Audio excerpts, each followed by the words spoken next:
आप शुभ सूचना लेकर आए थे बापू साहब, और यहाँ पर आकर आपको आरोप सुनने पड़े। और हम ना तो आगरा की बेगम होने के नाते कुछ कर सके और ना ही आपकी बेटी होने के नाते।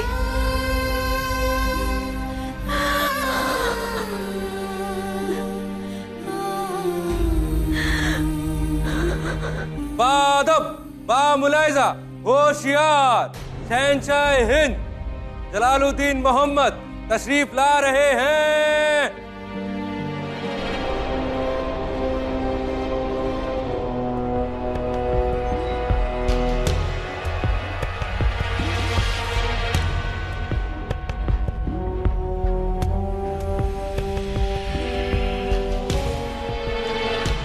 तुम जानती हो हमें सबसे ज्यादा सुकून किस बात से आता है?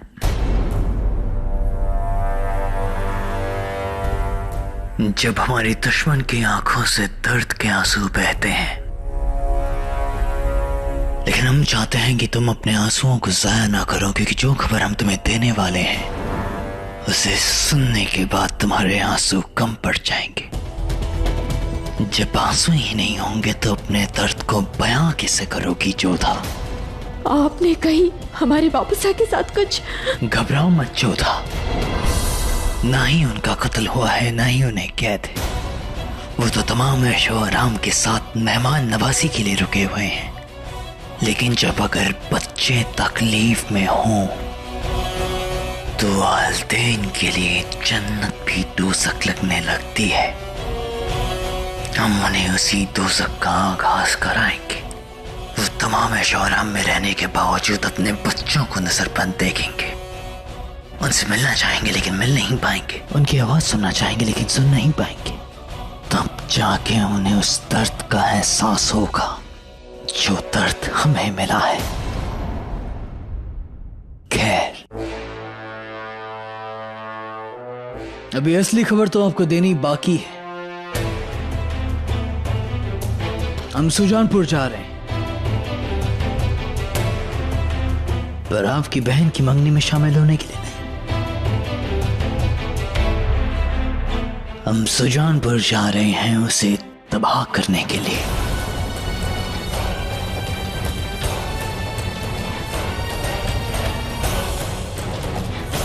ऐसा मत कीजिए। आप हम पर क्रोधित है ना, तो उसका प्रतिशोध हमारी बहन सुकन्या से क्यों ले रहे हैं आप? उसने क्या बिगाड़ा है आपका? हमारी औलाद ने क्या बिगाड़ा था तुम्हारा? तुम्हारी रंजिश हमसे थी ना, तो बदला हमसे लेती। हमारी औलाद से बदला क्यों लिया? तुमने ये गुनाह क्यों किया जोधा? शहंशाह है ना आप, तो इतना तो जानते हैं कि जब तक किसी का अपराध सिद्ध नहीं हो जाता उसे ना तो अपराधी कहा जाता है और ना ही उसे दंड दिया जाता है। आपने हमें 10 दिन का समय दिया है ना, तो उससे पहले ये दंड क्यों? वो भी हमारी बहन के होने वाले ससुराल पर। माकूल सियासी सवाल है, जवाब भी सियासी मिलेगा। हम सुजानपुर पर हमला जाती तौर पर नहीं कर रहे हैं, क्योंकि उसकी सियासी वजह है हमारे पास। सुजानपुर का राजा भवानी सिंह और उसका बेटा रतन सिंह, वही जिससे आपकी बहन का रिश्ता तय हुआ है, उन्होंने डाकुओं को पनाह दी है और उनकी सरपरस्ती में डाकुओं ने एक मजलूम के बेटे का कत्ल भी कर दिया है। और मुगल सल्तनत में डाकुओं को पनाह देना मतलब मुगल सल्तनत से बगावत, और बगावत की सजा है मौत।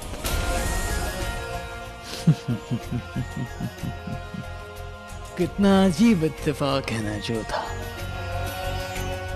आजकल जितने भी गद्दार सामने आ रहे हैं सबका रिश्ता तुमसे जुड़ा हुआ है। शहंशाह, हमारे निरपराध बापू साहब को आप दंड मत दीजिए। एक पिता के लिए इससे बड़ा दुख और क्या हो सकता है कि उसकी बेटी का संबंध टूट जाए। हमसे प्रतिशोध लेना चाहते हैं ना आप, तो लीजिए। हमारे साथ जो अन्याय करना है कीजिए। हमें दंड देना चाहते हैं तो दीजिए। यदि आप हमें मार डाल देना चाहते हैं तो मार दीजिए। नहीं जोधा, अगर हम तुम्हें मार देंगे तो सजा किसको देंगे? हम तुम्हें मारेंगे नहीं, तुम्हें इतना सताएंगे, इतना तड़पाएंगे कि तुम्हें मौत भी सस्ती लगने लगेगी। तुम हमारे सामने गिड़गिड़ाओगी, भीख मांगोगी मौत के लिए, लेकिन हम तुम्हारा मौत से भी बुरा हाल करेंगे। ये उचित नहीं है। आप उन्हें केवल हमारे संबंधी होने के लिए दंड दे रहे हैं। तुम्हें जो सोचना है सोचो जोधा, क्योंकि तुम्हारी सोच पर हमारा जोर नहीं और हमारे फैसले पर किसी का रोक नहीं।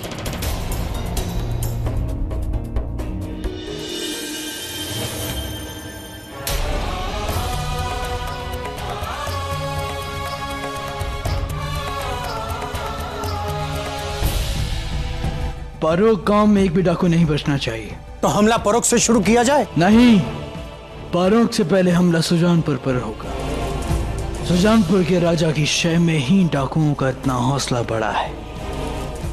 हमारी रियाया को लूटना मतलब मुगल सल्तनत से बगावत। अब हमें एक ऐसी मिसाल कायम करनी होगी जिससे अगली बार कोई भी किसी बागी को शह देने से पहले 100 बार सोचेगा।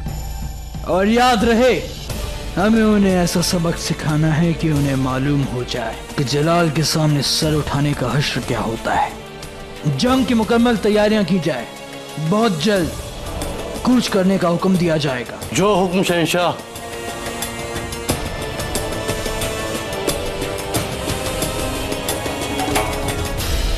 तक लिया।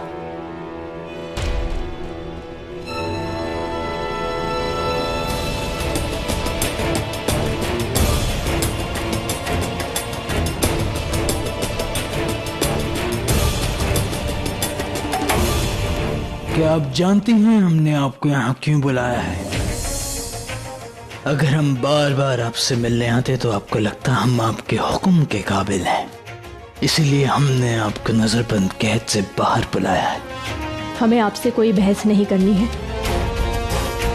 आप हमारी बहन की जिंदगी के साथ खेल रहे हैं।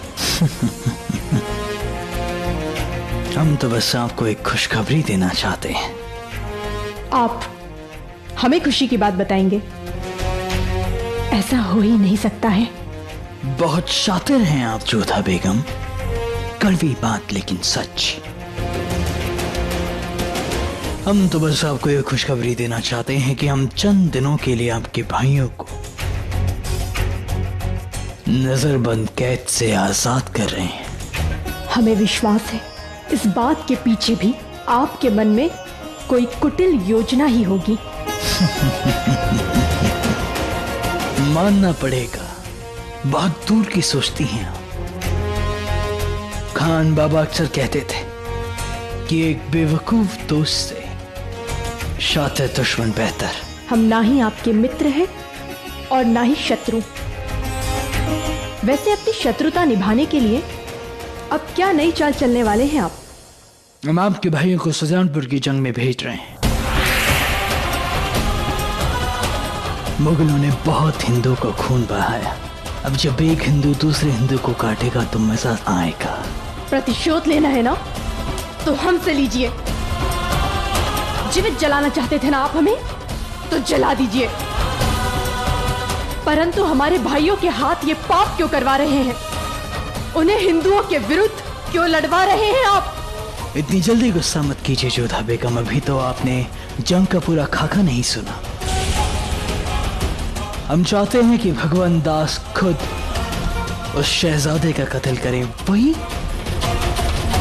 जिससे आपकी बहन का रिश्ता हो रहा था। हाँ,